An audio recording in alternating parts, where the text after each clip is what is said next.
ನಮಸ್ಕಾರ ಸ್ನೇಹಿತರೆ, ಇಂದು ನಾವು ಮಾತನಾಡುವ ವಿಷಯ ರಾಜ್ಯ ರಾಜಕೀಯದಲ್ಲಿ ಮತ್ತೆ ಚರ್ಚೆಗೆ ಬಂದಿರುವ ಬಿಜಾಪುರದ ಶಾಸಕ ಶ್ರೀ ಬಸವರಾಜ ಯತ್ನಾಳ್ ಅವರೇ. ಇವರು ಸಾಮಾಜಿಕ ನ್ಯಾಯ ಮತ್ತು ಹಿಂದುಳಿದ ಸಮುದಾಯಗಳ ಪರವಾಗಿ ಬಲವಾದ ಧ್ವನಿ. ಇವರು ಪ್ರಶ್ನೆ ಮಾಡಿದ್ದಾರೆ. ಕಲಾಲ್ ಖಾಟಿಕ, ಮಡಿವಾಳ, ಹಂದಿಗೊಳ್ಳ ಸಮುದಾಯಗಳ ಬಗ್ಗೆ ಹಲವು ವಿಶ್ವವಿದ್ಯಾಲಯಗಳ ಈಗಾಗಲೇ ಇಥ್ನೋಗ್ರಾಫಿಕ್ ವರದಿ ನೀಡಿದ್ದಾರೆ. ಆದರೆ ಸಂಶೋಧನೆ, ಸಮುದಾಯದ ಇತಿಹಾಸ, ಜೀವನ ಶೈಲಿ, ಆರ್ಥಿಕ ಪರಿಸ್ಥಿತಿ ಇವೆಲ್ಲ ದಾಖಲೆಗಳೊಂದಿಗೆ ಸಮಾಜ ಕಲ್ಯಾಣ ಇಲಾಖೆಗೆ ಈಗಾಗಲೇ ಎಲ್ಲ ಸಮುದಾಯಗಳು ನೀಡಿದ್ದಾರೆ. ಆದರೆ ಇಂದಿಗೂ ಸಮಾಜ ಕಲ್ಯಾಣ ಇಲಾಖೆಯ ಸಚಿವ ಶ್ರೀ ಮಹದೇವಪ್ಪ ಅವರು ಈ ವರದಿಯನ್ನು ಕೇಂದ್ರ ಸರ್ಕಾರಕ್ಕೆ ಶಿಫಾರಸು ಮಾಡಿಲ್ಲ. ಅಂದರೆ ಈ ಸಮುದಾಯಗಳನ್ನು ಆನುವಂಶಿಕವಾಗಿ ಪರಿಶಿಷ್ಟ ಜಾತಿಗೆ ಸೇರಿಸುವ ಪ್ರಕ್ರಿಯೆ ಇನ್ನೂ ಮುಗಿದಿಲ್ಲ. ಯತ್ನಾಳ್ ಅವರು ಈ ಬಗ್ಗೆ ಪ್ರಶ್ನೆ ಮಾಡಿದ್ದಾರೆ. ಹೀಗಾಗಿ ಸರ್ಕಾರ ಯಾಕೆ ವಿಳಂಬ ಮಾಡುತ್ತಿದೆ, ಯಾಕೆ ಈ ವರದಿಯನ್ನು ಕೇಂದ್ರಕ್ಕೆ ಕಳಿಸುವಲ್ಲಿ ಆಸಕ್ತಿ ತೋರಿಸುತ್ತಿಲ್ಲ ಎನ್ನುವಂಥದ್ದು. ಈ ವೇಳೆ ಮತ್ತೊಂದು ದೊಡ್ಡ ವಿಚಾರ ಏನೆಂದರೆ, ಭೋವಿ ಮತ್ತು ಬಂಜಾರ ಸಮುದಾಯಗಳು ಇತ್ತೀಚೆಗೆ ಪರಿಶಿಷ್ಟ ಜಾತಿ ಮೀಸಲಾತಿ ಪರ್ಸೆಂಟೇಜನ್ನು ಏರಿಸಬೇಕೆಂದು ಅವರು ಒತ್ತಾಯ. ಅವರು ಹೋರಾಟದಲ್ಲಿದ್ದಾರೆ, ಅವರು ತಮ್ಮ ಹಕ್ಕುಗಳನ್ನು ಕೇಳುತ್ತಿದ್ದಾರೆ. ಆದರೆ ಉಳಿದ ಸಮುದಾಯಗಳು ನ್ಯಾಯಕ್ಕಾಗಿ ಕಾಯುತ್ತಿವೆ. ಇದು ರಾಜ್ಯದ ಒಳಗಿನ ಸಾಮಾಜಿಕ ಸಮತೋಲನದ ಪ್ರಶ್ನೆಯಾಗಿದೆ. ಇದೇ ಸಂದರ್ಭದಲ್ಲಿ ಶ್ರೀ ಯತ್ನಾಳ್ ಅವರು ಮತ್ತೊಂದು ಸಂವೇದನಾಶೀಲ ಪ್ರಶ್ನೆ ಎತ್ತಿದ್ದಾರೆ. ಕೇಂದ್ರ ಸರ್ಕಾರವು 10% ಮೀಸಲಾತಿ ನೀಡಿದೆ. ಆರ್ಥಿಕವಾಗಿ ಹಿಂದುಳಿದ ವರ್ಗಗಳಿಗೆ ಎಕಾನಮಿಕಲಿ ವೀಕರ್ ಸೆಕ್ಷನ್ EWS, ಇದರಲ್ಲಿ ಬ್ರಾಹ್ಮಣರು, ಲಿಂಗಾಯತರು, ಕ್ಷತ್ರಿಯರು, ಮರಾಠರು ಎಲ್ಲರಿಗೂ ಒಳಗೊಂಡಿದೆ. ಆದರೆ ರಾಜ್ಯ ಸರ್ಕಾರ ಅದನ್ನು ಪೂರ್ಣವಾಗಿ ಜಾರಿಗೆ ತರುವಲ್ಲಿ ವಿಳಂಬ ಮಾಡುತ್ತಿದೆ. ಸರ್ಕಾರದ ಉತ್ತರ ಏನೆಂದರೆ, ಇದು ಸಂವಿಧಾನದ 15 ಮತ್ತು 16ನೇ ವಿಧಿಗಳ ಅಡಿಯಲ್ಲಿ ಅನುಮಾನಾಸ್ಪದವಾಗಿದೆ ಅಂತ ಅವರ ಪ್ರಶ್ನೆ. ನಮ್ಮ ದೇಶದಲ್ಲಿ ಸರ್ವೋಚ್ಚ ನ್ಯಾಯಾಲಯದ ತೀರ್ಪು ಅಂತಿಮ ಅಲ್ಲವೇ? ಸುಪ್ರೀಂ ಕೋರ್ಟ್ ತೀರ್ಪು ನೀಡಿದಾಗ ನಾವು ಎಲ್ಲರೂ ಅದನ್ನು ಗೌರವಿಸಲೇಬೇಕು, ತಲೆಬಾಗಿಸಲೇಬೇಕು. ಕೇಂದ್ರ ಸರ್ಕಾರ ಇದನ್ನು ಆದೇಶವನ್ನು ತಂದಾಗ ಅದು ಪರಿಪಾಲಿಸುವುದು ರಾಜ್ಯ ಸರ್ಕಾರದ ಕರ್ತವ್ಯವಾಗಿರುತ್ತದೆ. ಹೀಗಿರುವುದಾದರೂ ರಾಜ್ಯ ಸರ್ಕಾರ ಯಾಕೆ ಹಿಂಜರಿಯುತ್ತದೆ? ಯಾಕೆ ಕೇಂದ್ರದ ತೀರ್ಪನ್ನು ಜಾರಿಗೆ ತರಲು ಕ್ರಮ ಕೈಗೊಳ್ಳಲಾಗುತ್ತಿಲ್ಲ ಎಂಬುದು ಯತ್ನಾಳ್ ಅವರ ಪ್ರಶ್ನೆ. ಕೇವಲ ಕಲಾಲ, ಖಾಟಿಕ, ಮಡಿವಾಳ, ಹಂದಿಗೊಲ್ಲ ಸಮುದಾಯಗಳ ವಿಷಯವಲ್ಲ, ಇದು ಸಾಮಾಜಿಕ ನ್ಯಾಯದ ಪ್ರಶ್ನೆಯಾಗಿದೆ. ಯಾರು ಹಿಂದುಳಿದಿದ್ದಾರೆ ಅವರಿಗೆ ಸಮಾನ ಹಕ್ಕು ದೊರೆಯಬೇಕು. ರಾಜ್ಯ ಸರ್ಕಾರ ತಕ್ಷಣ ಕ್ರಮ ಕೈಗೊಳ್ಳಬೇಕು. ವರದಿಯನ್ನು ಕೇಂದ್ರಕ್ಕೆ ಕಳಿಸಬೇಕು. ನನ್ನ ವಿಡಿಯೋ ನಿಮಗೆ ಲೈಕ್ ಆಗಿದ್ದಲ್ಲಿ ಲೈಕ್ ಮಾಡಿರಿ, ಶೇರ್ ಮಾಡಿರಿ ಮತ್ತು ಸಬ್ಸ್ಕ್ರೈಬ್ ಮಾಡಿ. ಇವತ್ತು ಆಗ್ರಹವನ್ನು ನಮ್ಮ ಸಮಾಜ ಕಲ್ಯಾಣ ಇಲಾಖೆಯವರಿಗೆ, ಆಯೋಗಗಳಿಗೆ ಸಾಕಷ್ಟು ಮನವಿ ಮಾಡಿಕೊಂಡಿದೆ. ಇವತ್ತು ಕಲಾಲ್ ಸಮಾಜ ಅಂತ ಹೇಳಿದೆ ರಾಜ್ಯದಲ್ಲಿ, ಇವರ ಕಸುಬು ಇವತ್ತು ಮಾಂಸವನ್ನು ಮಾರಾಟ ಮಾಡುವಂಥ ಕಸುಬು. ಅವರ ಒಂದು ಕಸುಬನ್ನು ಸಹ ಇವತ್ತು 12 ರಾಜ್ಯಗಳಲ್ಲಿ, ಉತ್ತರ ಭಾರತ 12 ರಾಜ್ಯಗಳಲ್ಲಿ ಬಾಟಿಕ್ ಜಾತಿ ಅಂತ ಪರಿಶಿಷ್ಟ ಜಾತಿಗೆ ಸೇರಿಸಿದ್ದಾರೆ. 1992ರಲ್ಲಿ DK ನಾಯ್ಕರ ಅಧ್ಯಕ್ಷತೆಯಲ್ಲಿ ಜಾತಿ ಪರಿಶೀಲನಾ ಸಮಿತಿ, ಕುವೆಂಪು ವಿಶ್ವವಿದ್ಯಾಲಯ ಕುಲಶಾಸ್ತ್ರ ಅಧ್ಯಯನ, ಡಾಕ್ಟರ್ BR ಅಂಬೇಡ್ಕರ್ ಸಂಶೋಧನಾ ಸಮಿತಿ ಪರಿಶಿಷ್ಟ ಜಾತಿಗೆ ಸೇರಿಸಲು ವರದಿ ನೀಡಿದೆ. ಅದೇ ರೀತಿ ಮಡಿವಾಳ ಅಗಸ ಸಮಾಜ, ಇದು ಸಹ ಒಂದು ಅಸ್ಪೃಶ್ಯತೆಯ ಒಂದು ನೆರಳಲ್ಲಿ ಇರುವಂಥ ಒಂದು ಸಮುದಾಯವಾಗಿ ಇವತ್ತು ಭಾರತದ 11 ರಾಜ್ಯಗಳಲ್ಲಿ ಮತ್ತು ಕೇಂದ್ರಾಡಳಿತ ಪ್ರದೇಶಗಳಲ್ಲಿ ಇದು ಸಹ ಪರಿಶಿಷ್ಟ ಜಾತಿಗೆ ಸೇರಿಸಲಾಗಿದೆ. ಹಿಂದೆ ಮೈಸೂರು ಮಹಾರಾಜ ಕಾಲದಲ್ಲಿ ಇದರ ಒಂದು ಅನುಕೂಲತೆಯನ್ನು ಮಾಡಿಕೊಂಡಂಥ ಒಂದು ಸಮುದಾಯ. ಅದೇ ರೀತಿ ಸನ್ಮಾನ್ಯ ಅಧ್ಯಕ್ಷ ನಮ್ಮ ಭಾಗದಲ್ಲಿ ಉತ್ತರ ಕರ್ನಾಟಕದಲ್ಲಿ ಈ ಹಂದಿಗೊಲ್ಲ, ಹಂದಿಜೋಗಿ ಸಮಾಜ ಪರಿಶಿಷ್ಟ ಜಾತಿಗೆ ಸೇರಿಸುವ ಕುರಿತು ಇದು ಒಂದು ದೊಡ್ಡ ಹೋರಾಟ. ಇವತ್ತು ಅದು ಸಹ ಗೊಲ್ಲ ಸಮುದಾಯ ಭಾಳ ಕೆಟ್ಟ ಪರಿಸ್ಥಿತಿಯಲ್ಲಿ ಜೀವನ ಮಾಡ್ತಾರೆ ಅಧ್ಯಕ್ಷರೇ. ಇವತ್ತು ಹಂದಿಗಳನ್ನು ಸಾಕಾಣಿಕೆ ಮಾಡಿ ಹಂದಿಗಳನ್ನು ಇವತ್ತು ಅದರ ಮೇಲೆ ಜೀವನ ಮಾಡುವಂಥ ಅತ್ಯಂತ ಅಸ್ಪೃಶ್ಯತೆಯ ಒಂದು ವ್ಯವಸ್ಥೆಯಲ್ಲಿರುವಂಥ ಸಮುದಾಯ ಸಹ ಇವತ್ತು ಅವ್ರಿಗೂ ಸಹ ಅಧ್ಯಯನ ಆಗಿದೆ, ಅವರಿಗೂ ಸಹ ನ್ಯಾಯ ಸಿಗಬೇಕಾಗಿದೆ. ಅದೇ ರೀತಿ ಭೋವಿ ಜನಾಂಗದವ್ರು ಇರ್ಬೋದು ಅಧ್ಯಕ್ಷರೇ, ಅದರಲ್ಲಿ ಸಹ ವರ್ಗೀಕರಣ ಆಗಿದೆ. ಇವತ್ತು ಬರುವಂಥದ್ದು ಭಾಳ ಮಹತ್ವವಾದಂಥದ್ದು ಬಂಜಾರ, ಭೋವಿ ಮತ್ತು ಕೊರಮಕೊರಜ ಈ ಮೀಸಲಾತಿ ಇವತ್ತೇನು ಮಾನ್ಯ ಮುಖ್ಯಮಂತ್ರಿಗಳು ಹೇಳ್ತಾರಲ್ಲ 17-7 ಅಂತೇಳಿ, ಅದನ್ನು 25 ಮಾಡಿ, ಇನ್ನೊಂದು % ಹೆಚ್ಚು ಮಾಡಿ, ಏನು ಅವರಿಗೆ ಬಂಜಾರ ಸಮಾಜಕ್ಕೆ, ಅಲೆಮಾರಿ ಜನಾಂಗಕ್ಕೆ ಪ್ರತ್ಯೇಕ ಮಾಡಿಕೊಡ್ಬೇಕು ಅನ್ನೋಂಥ ಬೇಡಿಕೆ ಇವತ್ತು ನಿನ್ನೆ ದೊಡ್ಡ ಹೋರಾಟವನ್ನು ನಾವೆಲ್ಲ ಕೋಲಂಬು ಅನ್ನೋ ನೇತೃತ್ವ ಇರುವುದಿಲ್ಲ, ಅವರಿಗೆ ಧ್ವನಿ ಇರುವುದಿಲ್ಲ, ಅವರು ದೊಡ್ಡದಾದಂಥ ಹೋರಾಟ ಮಾಡುವಂಥ ಶಕ್ತಿ ಇರುವುದಿಲ್ಲ.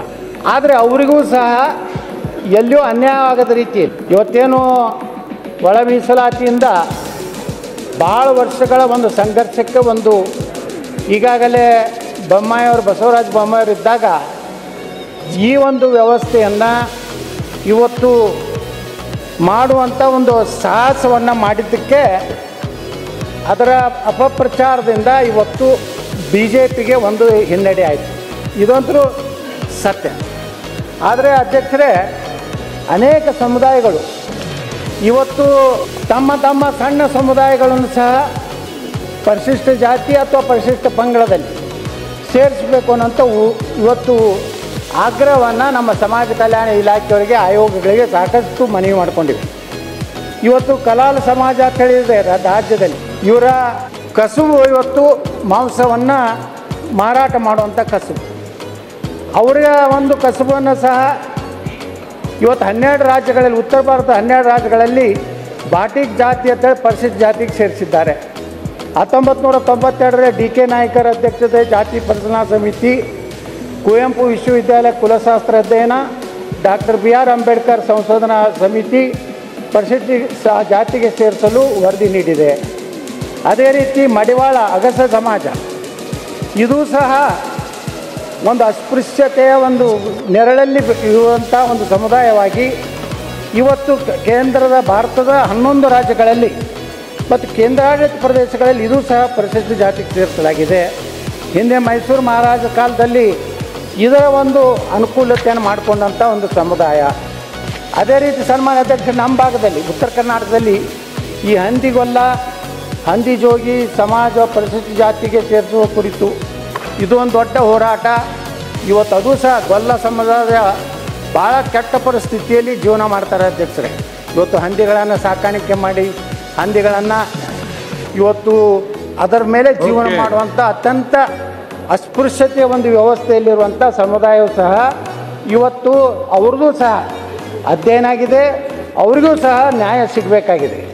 ಅದೇ ರೀತಿ ಈ ಜನಾಂಗದವ್ರು ಇರ್ಬೋದು ಅಧ್ಯಕ್ಷರೇ, ಅದರಲ್ಲೂ ಸಹ ವರ್ಗೀಕರಣ ಆಗಿದೆ. ಇವತ್ತು ಬರುವಂಥದ್ದು ಭಾಳ ಮಹತ್ವವಾದಂಥದ್ದು ಬಂಜಾರ, ಬೋಯಿ ಮತ್ತು ಕೊರಮ-ಕೊರಚ ಈ ಮೀಸಲಾತಿ ಇವತ್ತೇನು ಮಾನ್ಯ ಮುಖ್ಯಮಂತ್ರಿಗಳು ಹೇಳ್ತಾರಲ್ಲ 17/7 ಅಂತೇಳಿ, ಅದನ್ನು 25 ಮಾಡಿ, ಇನ್ನೊಂದು % ಹೆಚ್ಚು ಮಾಡಿ, ಏನು ಅವರಿಗೆ ಬಂಜಾರ ಸಮಾಜಕ್ಕೆ, ಅಲೆಮಾರಿ ಜನಾಂಗಕ್ಕೆ ಪ್ರತ್ಯೇಕ ಮಾಡಿಕೊಡ್ಬೇಕು ಅನ್ನೋಂಥ ಬೇಡಿಕೆ ಇವತ್ತು ನಿನ್ನೆ ದೊಡ್ಡ ಹೋರಾಟವನ್ನು ನಾವೆಲ್ಲ ಕೋಲಂಬು ಅನ್ನೋಂಥ ಸಂಘಟನೆ ಬಂಜಾರ ಸಮುದಾಯದವರು ನಿನ್ನೆ ನಾವೆಲ್ಲ ಹೋಗಿದ್ದೀವಿ ಸನ್ಮಾನ್ಯ ಅಧ್ಯಕ್ಷರೇ.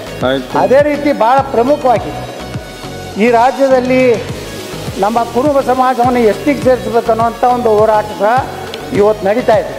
ಅದಕ್ಕೆ ಮುಖ್ಯಮಂತ್ರಿಗಳು ಯಾವ ರೀತಿ ನಿರ್ಣಯ ತಗೋತಾರೋ ನೋಡಬೇಕು. ಆದರೆ ಭಾಳ ಒಂದು ರೀತಿ ದುಃಖ ಪಡುವಂಥ ಮುಖ್ಯಮಂತ್ರಿಗಳ ಹೇಳಿಕೆ ಇವತ್ತು ಹೇಳಿದ್ರು, 10% ಆರ್ಥಿಕವಾಗಿ ಹಿಂದುಳಿದಂತಹ ಸಮುದಾಯಗಳಿಗೆ ಕೇಂದ್ರ ಸರ್ಕಾರ ಸನ್ಮಾನ್ಯ ಮೋದಿಯವರು ಕೊಟ್ಟಂಥದ್ದನ್ನು ಇದು ಅಸಂವಿಧಾನಿಕ ಅನ್ನುವಂಥ ಮಾತನ್ನು ಹೇಳಿದ್ರು. ಸುಪ್ರೀಂ ಕೋರ್ಟ್ ಸಹ ಏನು ನಮ್ಮ ಪ್ರಧಾನಮಂತ್ರಿ ನರೇಂದ್ರ ಮೋದಿ ಅವರು ತಂದಂಥ ಆರ್ಥಿಕ ಹಿಂದುಳಿದ ಸಮುದಾಯಗಳಿಗೂ, ಹಾಗಾದರೆ ಆರ್ಥಿಕವಾಗಿ ಹಿಂದುಳಿದಂಥ ಸಮುದಾಯಗಳು ಅವ್ರು ಭಾರತೀಯರು ಅಲ್ವಾ? ಅವ್ರಿಗೇನು ಈ ದೇಶದ ಮೇಲೆ ಹಕ್ಕಿಲ್ವಾ?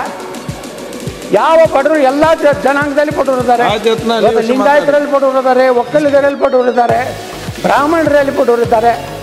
ಹಾಗಾದರೆ ಅವ್ರಿಗೆ ಏನೂ ಕೊಡೇಬಾರ್ದ? ನೀವು 75% ಮಾಡ್ಕೊರಿ, ಏನು ಮಾಡ್ಕೊರಿ ಅದು ಗೊತ್ತಿಲ್ಲ.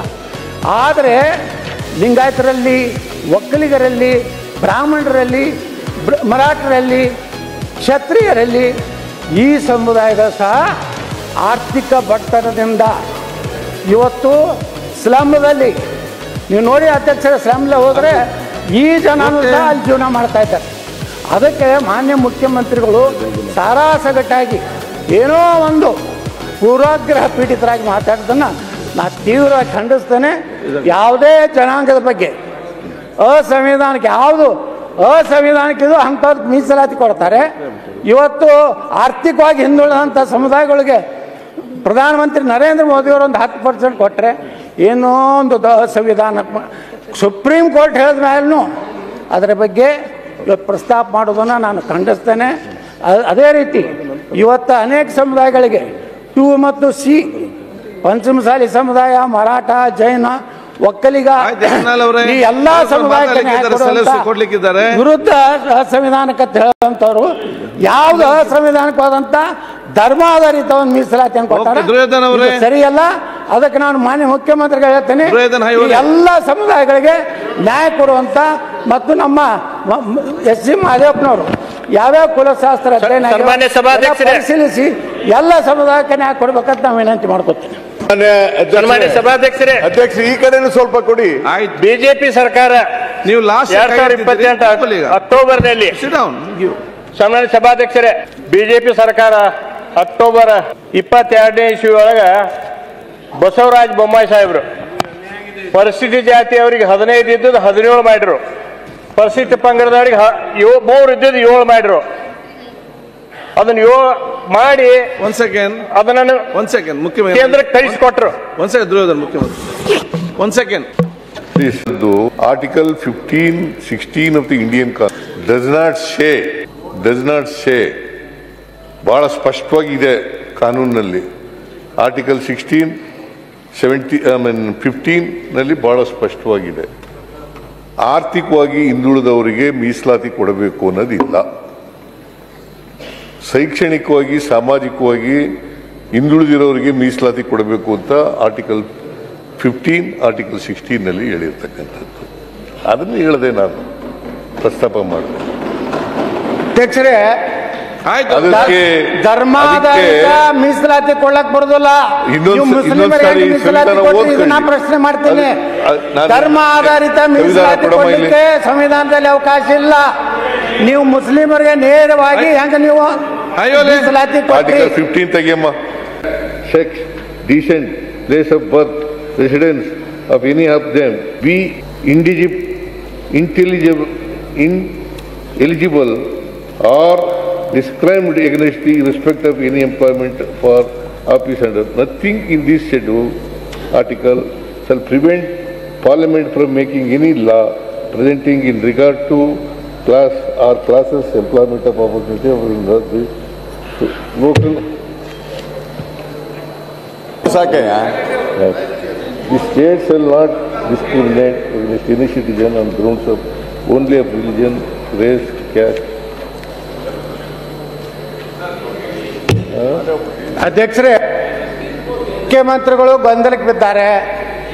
ಅವರಿಗೆ ಸ್ಪಷ್ಟವಾದಂತ ಸಂವಿಧಾನ ಬಗ್ಗೆ ಗೊತ್ತಿಲ್ಲ. ನಾ ಹೇಳ್ತೀನಿ, ಸುಪ್ರೀಂ ಕೋರ್ಟ್ ನಲ್ಲಿ ನಮ್ಮ ದೇಶದ ಪ್ರಧಾನಮಂತ್ರಿ ಶ್ರೀ ನರೇಂದ್ರ ಮೋದಿ ಅವರು 10% ಆರ್ಥಿಕ ಹಿಂದುಳಿದವರು ಕೊಟ್ಟಾರಲ್ಲ, ಅದು ಸಂವಿಧಾನಾತ್ಮಕವಾಗಿದೆ. ಸುಪ್ರೀಂ ಕೋರ್ಟ್ ಹೇಳದ ಮೇಲೆ ಅದು ಸಂವಿಧಾನಾತ್ಮಕವಾಗಿನೇ ಕೇಂದ್ರ ಸರ್ಕಾರ ಕೊಟ್ಟಿದೆ. ಆದ್ರೆ ದುರ್ದೈವಂತರ ಇಲ್ಲಿ ಬಿಜೆಪಿ ಶಾಸಕರು ಚಪ್ಪಾಳೆ ಸಹಿತ ಹೊಡೆದ ಕೂತಿದ್ದು ದುರ್ದೈವ ಇವತ್ತು ಹೇಳಕ್ ಮಾನ್ಯ ಅಧ್ಯಕ್ಷರೇ, nothing in this article shall prevent the state from making any provision for reservation in matters of promotion or consequential authority, seniority or any class or classes of force or under the state in favor of scheduled castes and scheduled tribes in which opinion of state are not adequately represented in the service. Nothing in this article shall prevent the state from considering any. ಅದಕ್ಕೆ ಅಧ್ಯಕ್ಷರೇ, ಮುಖ್ಯಮಂತ್ರಿಗಳೇ ಗೊಂದಲಕ್ಕೆ ಬೇಕಿದ್ದಾರೆ. ಆದ್ರೆ ಪಾಪ BJP ಅವರು ಗಪ್ಪು ಬಾಯಿ ಬಚ್ಕೊಂಡು ಕೂತಾರೆ ಬೆಣ್ಣೆ ತಿನ್ಕೋತ. Separate class ಎಲ್ಲಿ ಇದು ಎಲ್ಲಿ ಇಲ್ವಲ್ಲ, ಅದು ಇಲ್ಲಾರ್ದು ಇಲ್ಲೇ ಇಲ್ಲ, ಇದ್ದದ್ದು ಇದ್ದೇ ಇದೆ, ಇರ್ಲಾರ್ದು ಇಲ್ಲೇ ಇಲ್ಲ.